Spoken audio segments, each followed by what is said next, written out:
Ese es los jefes que está ahí. Esos son los jefes que está ahí. Está dándole seguridad para que los molenos no se desbaratan el ole.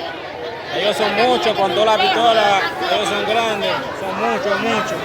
Pero los molenos está de más, pero los molenos está desarmado todo. Ni un cuchillo no lo tenemos. Pero tú sabes que nosotros no tenemos miedo a la pistola de todo y a la bala.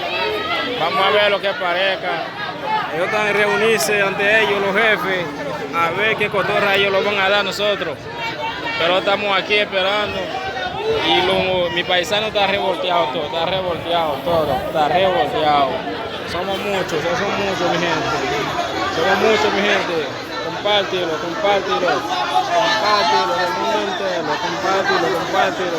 A ver lo que está pasando mi paisano en este país. El país de República Dominicana que lo están maltratando a nosotros aquí así, como perros siempre. Mira, bebé, compártelo, mi gente, a mi favor. Soy yo Dominico acá. Compártelo, por Dios, compártelo, tienen solo. Compártelo, solo comparte.